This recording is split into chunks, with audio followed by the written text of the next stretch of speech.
Bismillahirrahmanirrahim. Saya lanjutkan, Mbak ya. Di dalam hukum itu kan ada hukum material dan ada hukum formil ya. Makanya kalau hukum formil, hukum material seperti Undang-Undang Nomor 1 Tahun 74 tentang perkawinan, ini tidak bisa dilaksanakan kalau tidak ada peraturan pemerintah seperti itu. Sebagaimana juga hukum wakaf. Hukum wakaf itu kan ada Undang-Undang Nomor 1, Nomor 41 ya. Undang-Undang Wakaf Nomor 41 Tahun 2004 tentang wakaf. Itu hukum materialnya. Tapi kalau tidak ada PP-nya, seperti Peraturan Pemerintah Nomor 42 Tahun 2006 tentang pelaksanaan ya, pelaksanaan Undang-Undang Nomor 41 tentang wakaf. Jadi PP itu termasuk hukum formilnya. Jadi untuk pelaksanaan Undang-Undang Nomor 41 itu ada di PP-nya. Makanya kan undang-undang kalau nggak ada PP-nya ya nggak bisa berjalan. Seperti hukum perkawinan juga yang saya sampaikan tadi. Kita kembali ke ini yang tadi ya. Intinya kalau talak ya, talak itu ada soreh dan kinayah. Kemudian kalau hulu itu cerai gugat. Berarti yang mengajukan hanya dari pihak istri ya. Demikian. Kemudian sekarang sikok. Sikok ini termasuk suatu masalah ya yang menjadi alasan di dalam posita ketika baik suami ataupun istri yang mengajukan di pengadilan. Kalau sikok itu artinya pertengkaran, karena sikok ini bahasa Arab, tapi kalau terjemahannya adalah pertengkaran. Sikok menurut bahasa artinya adalah pertengkaran. Sikok artinya memusuhi. Menurut istilah sikok berarti perselisihan, percekcokan, memuncak yang terjadi antara suami istri sehingga antara keduanya yaitu suami istri sering terjadi perselisihan yang tidak dapat diselesaikan. Artinya sudah dimediasi baik di luar pengadilan maupun di pengadilan. Karena perkara perdata yang diajukan di pengadilan sesuai dengan permanya itu kan wajib mediasi, karena putusan tanpa mediasi batal demi hukum. Jadi putusan tanpa mediasi kan tidak sah. Maka mediasi itu hukumnya wajib. Lah mediasi ini kalau dalam hukum Islamnya namanya asuhu atau islah mendamaikan antara para pihak, baik pihak istri maupun pihak suami. Jadi semua hukum perdata ya itu harus mediasi. Tidak hanya perkawinan tok, tapi ya semuanya yang menyangkut tentang masalah properti ataupun masalah kekeluargaan dan lain sebagainya. Kemudian dasar hukum sikok ya, dasar hukum sikok adalah Al-Qur'an. Kemudian penyelesaiannya sikok merupakan salah satu alternatif yang ditawarkan oleh agama Islam ya untuk menyelesaikan pertengkaran yang terjadi dalam suatu keluarga atau rumah tangga. Hal ini dijelaskan, hal ini disampaikan dalam firman Allah surat An-Nisa ayat 35. Kemudian ini ya, artinya jika kamu khawatir ada persengketaan antara keduanya, maka kirimlah seorang hakam atau mediator dari keluarga laki-laki dan seorang hakam dari keluarga perempuan. Tujuannya apa? Untuk mengislahkan, mendamaikan atas permasalahan ataupun keruwetan. Jika kedua orang hakam tersebut bermaksud mengadakan perbaikan, misalnya Allah memberi taufik atau petunjuk, pertolongan kepada suami istri itu. Sesungguhnya Allah Maha mengetahui lagi Maha mengenal. Tapi kalau sudah dimediasi, sudah dipertemukan, tapi tidak ada titik temu, ya berarti kan langkahnya ke litigasi. Kalau litigasi berarti ya monggo diajukan di pengadilan agama sesuai dengan hukum acara perdata. Tahapan ataupun mekanisme cara mengajukan di pengadilan agama ya monggo langsung ke meja 1, meja 2, meja 3 di tempat pendaftaran, di sana ada Pusbakum. Atau melalui kuasa hukumnya atau pengacara juga boleh. Karena pengacara juga termasuk penegak hukum. Ini ya, kalau didamaikan tidak ada titik temu ya monggo didaftarkan di meja hijau atau di pengadilan. Sikok itu adalah pertikaian dan permusuhan yang sudah luar biasa ya. Sudah tidak ada titik temu. Ini terjadi ini di masyarakat banyak sekali. Jadi wis wangel. Jadi karena apa? Masing-masing itu mengedepankan egonya ya. Kalau masing-masing tidak ada yang mengalah, ya tidak bisa. Ini harus masing-masing harus menyadari atau salah satunya yang ngalah. Nah, insya Allah nanti ada titik temu. Pertikaian kadang-kadang muncul dari pembangkangan istri atau kezaliman suami kan. Kalau suami mendolimi istri, kalau istri kalau istri berarti membangkang, tapi kalau suami melakukan pendoliman. Namun masing-masing pihak tidak mampu menyelesaikannya sehingga menyulut api marah masing-masing dan menimbulkan permusuhan dan kebencian dan menghancurkan keharmonisan rumah tangga. Padahal anaknya 5, anaknya 10. Dalam undang-undang, dalam pasal 76 ya ayat 1 Undang-Undang nomor 7 tahun 89, sikok diartikan sebagai perselisihan yang tajam dan terus-menerus antara suami istri. Pengertian sikok yang dirumuskan dalam perundang-undangan tersebut sudah sesuai dengan Al-Quran Surat An-Nisa dan mirip dengan penjelasan pasal 39 ayat 2 Undang-Undang nomor 1 tahun 74 ya, dan pasal 19 PP nomor 9 tahun 75.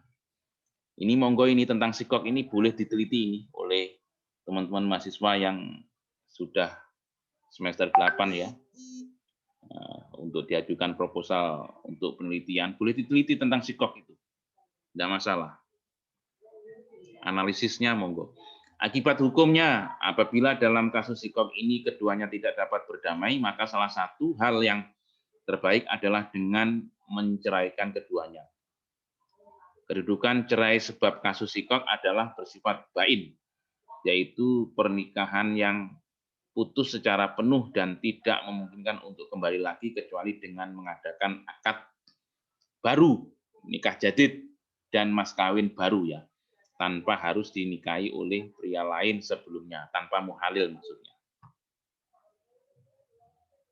Itu terkait dengan sikok. Sikok itu adalah pertengkaran kemudian menjadi musuh ya. Jadi bojo ataupun istri benar awalnya cinta-cinta, tapi kalau kemudian berantem, bertengkar, maka otomatis menjadi musuh. Yang namanya mantan itu kan, mesti rata-rata musuh ya, Mbak ya. Kalau mantan pacar, mantan istri, mantan suami itu jarang. Makanya kan yang diharapkan oleh pengadilan walaupun toh bekas istrinya, bekas suaminya, mantan suami, silaturahminya tetap dijaga. Tapi fakta di dunia ini, fakta di lapangan, kalau sudah menjadi mantan itu kan wis ora gelem silaturahim, yo wis dadi wong liya kan. Padahal tidak seperti itu. Diharapkan tetap silaturahim, apalagi punya anak-anak, misalkan yang ditinggalkan perceraian meninggalkan anak umur di bawah umur lah, di bawah 12 tahun. Itu memang menjadi kewajiban suami, juga kewajiban seorang ayah untuk memberikan nafkah. Tapi alangkah baiknya kan diopeni bareng-bareng. Seperti itu ya. Kemudian sekarang Ila. Kelihatan ini, Mbak, share screen-nya. Kelihatan, Pak. Ila, yang Ila. Ila ini yang ila penting juga ini Mbak, ila. Ila ini hanya ada di hukum Islam ya. Ila, zihar, li'an apa? Ila itu artinya adalah seseorang yang bersumpah dengan nama Allah, demi Allah maksudnya. Saya bersumpah demi Allah untuk tidak mencampuri istrinya selama lebih dari 4 bulan. Ini ada hukumannya, kafarat ya. Diperbolehkan seorang suami mengatakan demikian. Diperbolehkan dalam rangka untuk mendidik mentarbiyah istri mulawentah, mendidik istri selama kurang dari 4 bulan. Misalkan ini kepada orang-orang yang mengilak istrinya diberi tenggang waktu hanya 4 bulan. Kalau lebih maka suami wajib membayar kafarat. Kafarat itu apa? Nanti akan saya jelaskan. Denda ya. Lah, apabila suami sudah mengilak seperti itu ya, sesuai dengan hadis, apabila jangka waktu 4 bulan telah lewat dan suami tidak mencampurinya, maka istri boleh menuntut kepada hakim pengadilan agama ya, agar suaminya kembali atau mungkin lanjut ke perceraian. Nah, gitu loh, Mbak. Nah, jadi suami itu boleh mengatakan aku ora atau tidak akan mencampuri sampean selama 4 bulan itu boleh. Tapi kalau melebihi maka istri juga boleh menuntut ke pengadilan. Apabila suami kembali kepada istrinya belum habis masa ilaknya, maka suami wajib membayar kafarat atau denda. Nah, kafaratnya apa saja? Ini ya kafaratnya. Ada nanti kafaratnya, Mbak. Kafaratnya ini. Loh, mana ini? Nah, ini bentuk kafaratnya. Denda, kafarat itu artinya denda. Dendanya adalah ini, memerdekakan budak yang mukmin. Apabila tidak mampu memerdekakan budak, maka berpuasa selama 2 bulan berturut-turut ini, Pak. Apabila tidak mampu berpuasa, maka memberi makanan kepada 60 orang fakir miskin ya, berdasarkan firman Allah Quran surat Al-Mujadalah. 60 orang miskin. Ini satu orangnya itu satu mud itu berarti sekitar berapa ya? 7 on. Nah, 7 on. Ini hukuman bagi orang yang ilak istrinya melebihi dari 4 bulan. Kemudian zihar, Mbak ya, zihar.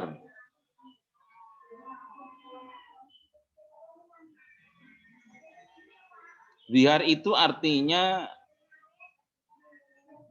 ini ya, zihar hukumnya haram karena Allah Subhanahu wa taala telah menyebutkan sebagai bentuk kemungkaran dan perbuatan dusta yang haram. Suami yang melakukan zihar wajib membayar kafarat juga ini.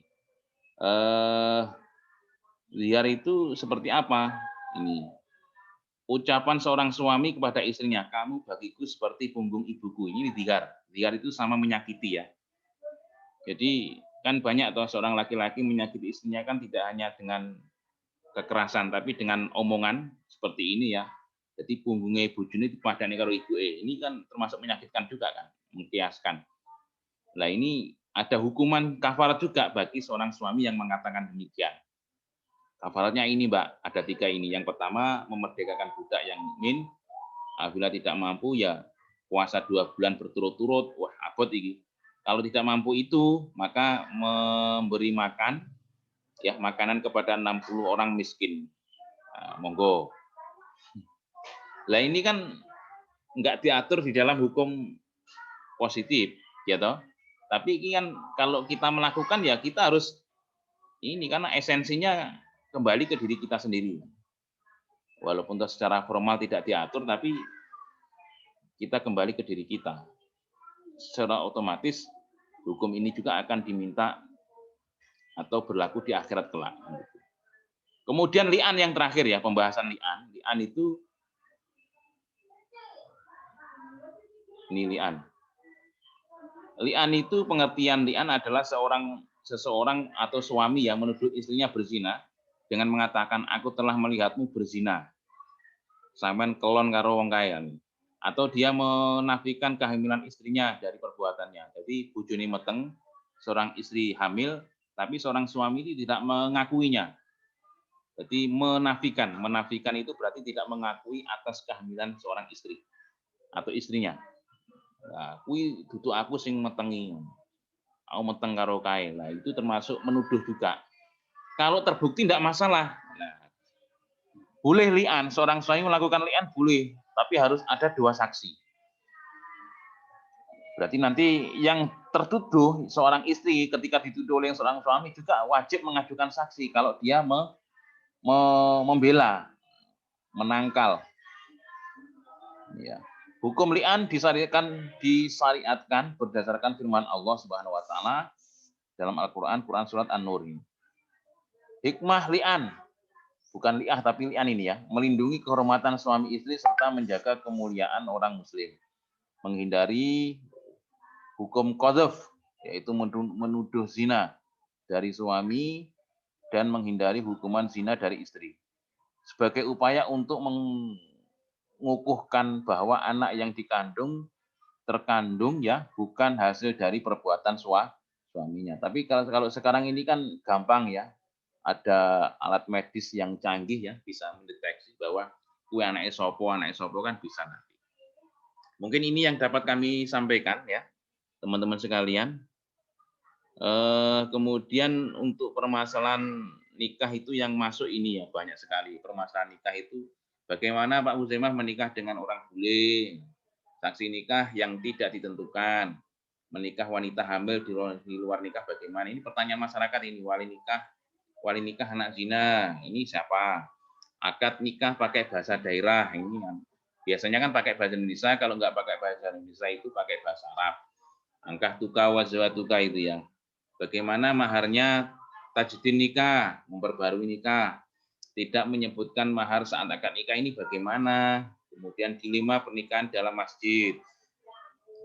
Ada lagi permasalahan nikah. Pertanyaan yang diajukan ini bagaimana tidak mengucapkan taklik talak saat akad. Ini kan ada yang taklik talak, ada yang enggak ya. Ya enggak masalah bagi saya. Taklik talak itu kan hanya perjanjian seorang suami kepada istrinya.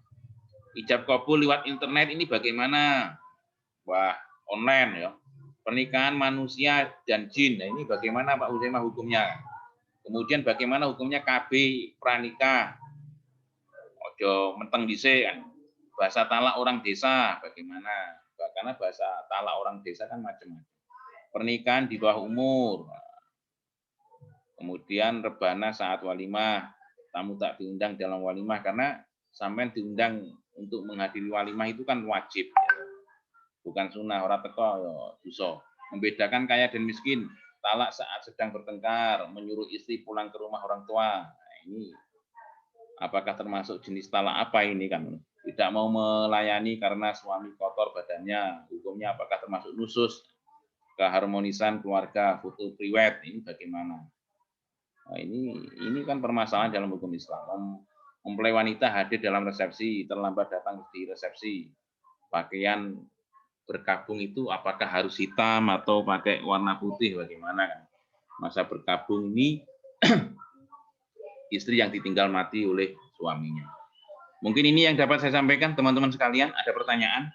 Untuk minggu depan kita bahas tentang fikih jinayah, tentang hukum pidana Islam. Cukup ya?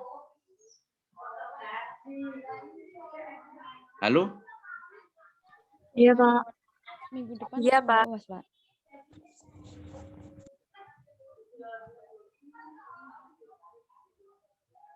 Ada yang mau tanya lagi, monggo? Ini absennya baru lagi ini ya, Mbak ya? Yang tadi sudah saya copy ya, Mbak?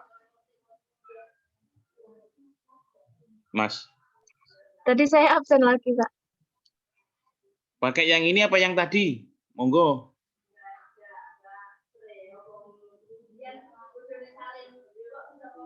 Halo? Pakai yang ini apa tadi, Mbak?